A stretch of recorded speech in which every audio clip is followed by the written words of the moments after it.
ایک زمانہ تھا، شریف مکہ کا دور تھا، اعلیٰ حضرت حج پہ گئے تو ہندوستان کے بہت بڑے شاعر تھے، وہ بھی حج پہ گئے ہوئے تھے۔ پرانی تصویر اگر کسی کے پاس ہو، گنبد خضرا کے پاس 2 کھجور کے درخت تھے، اب تو نہیں ہے، تعمیری ضروریات کی وجہ سے ان کو ہٹا دیا گیا، تو شاعر نے اپنے انداز میں ایک تخیل باندھا اور اس نے کہا، کب ہیں درخت گنبد شہ والا کے سامنے، کب ہیں درخت گنبد شہ والا کے سامنے، مجنو کھڑے ہیں خیمہ لیلا کے سامنے۔ لوگوں نے کہا واہ واہ، کمال کر دی، کیسا تخیل باندھا، بڑی داد پائی نا لوگوں سے۔ تو کسی نے آ کے یہ شعر اعلیٰ حضرت کو سنایا کہ وہ شاعر جو ہندوستان سے آئے ہوئے، انہوں نے یہ شعر کہا، کیا تخیل باندھا ہے۔ اعلیٰ حضرت شعر سننے کی دیر تھی، چہرے پہ جلال آ گیا، رگے غیرت پھڑکنے لگی۔ کہا، اس کو یہ جرأت کہ میرے رسول کے روضے کو لیلا کے خیمے سے تشبیہ دی، لیلا کی اوقات کیا ہے؟ تھر تھر کانپنے لگے۔ کہا، بلا کے لاؤ، اسے بلایا گیا، حاضر کیا گیا۔ اس کا خیال تھا مجھے داد ملے گی، لیکن کہا کہ تو نے رسول کریم کے روضے کو تشبیہ دی لیلا کے خیمے سے، تو ہاتھ باندھ کے کھڑا ہو گیا، حضور میری توجہ ادھر نہیں گئی۔ تو فرمایا اس کی اصلاح کر لو۔ جی حضور آپ اصلاح دے دیجئے۔ فرمایا تمہارا مصرع اولا ٹھیک ہے، مصرع ثانی میں اصلاح ہوگی۔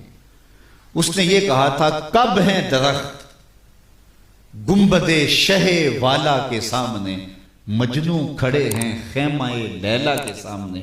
تو اعلیٰ حضرت نے اصلاح دی، کب ہیں درخت گنبد شہ والا کے سامنے، قدسی کھڑے ہیں عرش معلیٰ کے سامنے، قدسی کھڑے ہیں عرش معلیٰ کے سامنے۔ سخن و شاعری شہریار اپنی جگہ، نعت کہنے کو احمد رضا چاہیے۔ تو کعب بن زہیر انہوں نے کیا کہا، ان الرسول لنور یستضاء بہ محند سیف من سیوف الہند مسلول۔ تو حضرت کعب بن زہیر نے وہاں کھڑے کھڑے حضور کی شان میں ایک طویل قصیدہ جو بانت سواہد کے نام سے معروف ہوا۔ جب یہ قصیدہ پڑھ چکے تو آقا کریم علیہ السلام نے اپنی چادر اتار کے کعب بن زہیر کو دے دی۔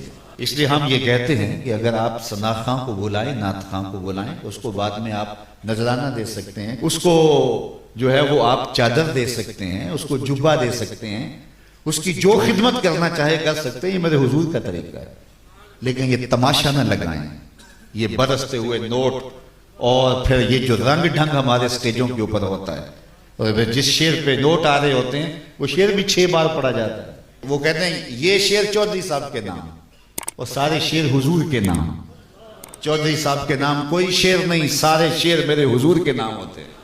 نعت کا ایک ایک مصرع، ایک ایک لفظ، ایک ایک حرف اور ایک ایک نقطہ میرے حضور کے نام ہے۔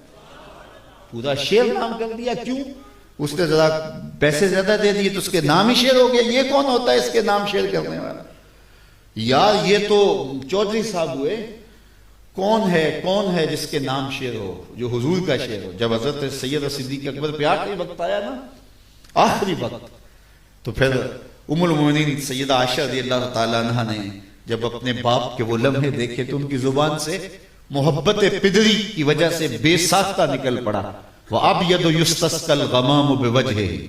یہ حضرت نبی رحمت کے چچا جان نے حضور کے لیے یہ ایک شعر کہا تھا، تو چہرہ اس کا تم تما رہا تھا، تو یہ مصرع ان کی زبان پہ آ گیا۔ تو حضرت صدیق اکبر اس وقت سانس آپ کی ٹوٹ رہی تھی، ایسے سر کیا اور کہا، ذاک رسول اللہ، یہ ابو بکر کی شان نہیں، یہ میرے رسول کی شان ہے۔ تو نعت کا شعر تو نظر نہیں کیا جا سکتا حضرت ابو بکر صدیق جو رسول اللہ کا عکس ہیں، اور وہی جلوے ان کے چہرے کے اوپر پڑے ام المومنین کو دکھائی دیے، تو نے کہا ذاک رسول اللہ، نہیں یہ شان میرے حضور کی ہے۔ چودھری صاحب کون ہوتے ہیں؟ لیکن اللہ برا کرے دولت کی محبت کا، اس نے عقیدے چھین لیے، قدریں پامال کر دی۔ اور ہمارے بہت سارے نعت خانے فٹ کیا ہوتا ہے وہی شعر حضور کے لیے، اور جب کسی پیر خانے میں جاتے ہیں نام بدل کے وہی پیر صاحب کے لیے۔ پیر صاحب بھی مست بن کے بیٹھے رہتے ہیں، جانتے ہوتے ہیں یہ نعت کا شعر ہے۔ اور تو کون ہے؟ تیری ساری عزتیں حضور کے قدموں سے لگی ہوئی دھول کے برابر